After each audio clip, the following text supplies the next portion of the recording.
মৃত্যু হওয়ার ঠিক আগে আর মৃত্যু হবার পর কি হয় এইসব কিছু গরুড় পুরাণে বিস্তারিতভাবে বলা হয়েছে।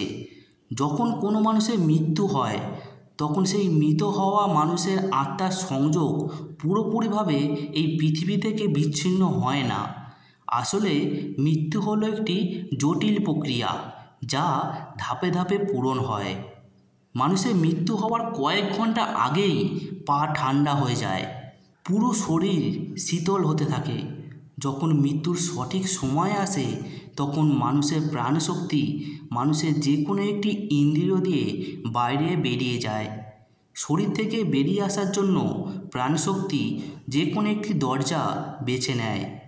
1. ব্যক্তির মুখের ছিদ্র। 2. ব্যক্তির চোখের ছিদ্র। 3. ব্যক্তির নাকের ছিদ্র। 4. ব্যক্তির কানের ছিদ্র। 5. ব্যক্তির মলদ্বার। 6. ব্যক্তির মূত্রদ্বার। এই যে কোনো একটি পথ দিয়ে ব্যক্তির আত্মা বাইরে বেরিয়ে আসে। এবার কোন পথ নির্ধারিত হয় সেটি ব্যক্তির কর্মের ওপর নির্ভর করে। বন্ধুরা, গরুড় পুরাণ অনুসারে যে ব্যক্তি মৃত্যু হতে চলেছে তখন সে কথা বলা একেবারে বন্ধ করে দেয়। যখন অন্তিম সময় নিকটে আসে তখন সে পরম আত্মার দ্বারা দিব্যদৃষ্টি পেয়ে থাকে, যার ফলে মৃত্যু লোকের রহস্য সে বুঝতে পারে। যখনই প্রাণ তার দেহ ছেড়ে দেয় তখনই জীবের সূক্ষ্ম সংযোগ কেটে যায়। এই সংযোগ কাটার কারণে আত্মা তার শরীর থেকে মুক্ত হয়ে যায় আর শরীর থেকে বেরিয়ে ওপরে উঠতে থাকে। গরুড় পুরাণ অনুযায়ী বলা হয়েছে মৃত্যুর সময় দুজন যমদূত আসে যারা দেখতে খুবই ভয়ঙ্কর। যদি মরণাপন্ন ব্যক্তি পুণ্যকর্ম করে থাকে তাহলে সে খুব সহজেই প্রাণ ত্যাগ করে, কিন্তু যদি সে পাপী হয় তাহলে সে যমদূতের ভয়ে খুবই কষ্টে প্রাণ ত্যাগ করে আর যমদূত তাকে যমলোকে নিয়ে যায়। যমলোকে তাকে বিভিন্ন প্রকার যন্ত্রণা দেওয়া হয়। এরপর যমরাজের নির্দেশে 13 দিনের ক্রিয়াকর্মের জন্য যমদূতরা আবার মর্ত্যলোকে রেখে যায়। এতদিন আত্মা শরীরে থাকার কারণে তার শরীরের প্রতি একটা মোহ থেকেই যায়। বাড়িতে এসে সেই জীবাত্মা আবার শরীরে ঢোকার চেষ্টা করে, কিন্তু যমদূতের বন্ধন থেকে সে মুক্ত হতে পারে না। নিজের দেহকে পড়ে থাকতে দেখে খুবই দুঃখী হয়। যেমন আমাদের পক্ষে কারো মৃত্যুকে মেনে নেওয়া খুব কঠিন হয়, ঠিক তেমনি আত্মারও তার দেহের মৃত্যুকে দেখে ঠিক মেনে নিতে পারে না।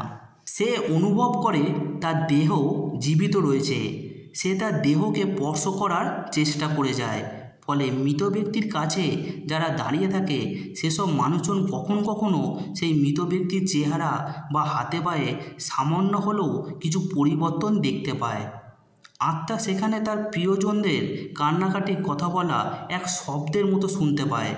আত্মা তার আপনজনদের কাঁদতে দেখে সে তাদের সাথে কথা বলার চেষ্টা করে, চেঁচিয়ে চেঁচিয়ে বলে আমি এখানেই আছি, কিন্তু কেউ তার কথা শুনতে পায় না। ধীরে ধীরে সে অনুভব করে আমি আর বেঁচে নেই। এই সময় আত্মা প্রায় ভেসে থাকে আর আশেপাশে সমস্ত ঘটনা সে দেখে। অন্তিম সংস্কারের সময় আত্মা তার শরীরকে জ্বলতে দেখে, নিজের প্রিয়জনদের শ্মশানঘাট থেকে ফিরে আসতে দেখে। তখন সে মেনে নিতে বাধ্য হয় এই পৃথিবী থেকে তার অস্তিত্ব শেষ হয়ে গেছে। কারণ যে দেহকে সে এত বছর ধরে আপন করে রেখেছিল তখন সে পঞ্চতত্ত্বে বিলীন হয়ে গেছে। তখন সে যমলোকে যাওয়ার জন্য প্রস্তুত হয়ে যায়। আত্মা যতক্ষণ নিজের শরীরে থাকে তখন সে সময় সীমারেখার মধ্যে আবদ্ধ থাকে, আর শরীর থেকে বেরোনোর পর স্বতন্ত্রভাবে যাতায়াত করতে পারে। আত্মা তার পছন্দ মতো স্থানে ঘোরাফেরা করে, নিজের পরিজনদের আশেপাশে থাকে, তাদের দ্বারা ক্রিয়াকর্ম আর বিধিবিধানকে দেখে এবং তাদেরকে আশীর্বাদ করে। গরুড় পুরাণ অনুযায়ী মৃত ব্যক্তির পরিবারকে 10 দিন পর অবশ্যই পিণ্ডদান করা উচিত, কারণ পিণ্ডদানের মাধ্যমেই আত্মারা চলাফেরা করার শক্তি প্রাপ্তি পায়। আর 13 দিন পর যমদূত আত্মাকে আবার নিয়ে চলে যায় যমলোকে। তখন বিভিন্ন লোকে তাকে বিভিন্ন প্রকার কষ্ট প্রদান করে যমদূতরা, তারপর তাকে বৈতরণী নদী পর্যন্ত নিয়ে যায়।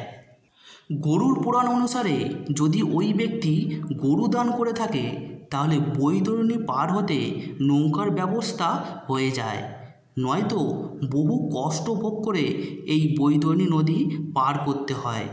এই সব কিছু করতে প্রায় 1 বছর সময় লেগে যায়। তখন আত্মা খিদে ও পিপাসায় অস্থির হয়ে যমলোকে পৌঁছায়। বন্ধুরা, আমার এই গল্প যদি আপনাদের ভালো লেগে থাকে অবশ্যই লাইক অ্যান্ড সাবস্ক্রাইব করবেন। নমস্কার।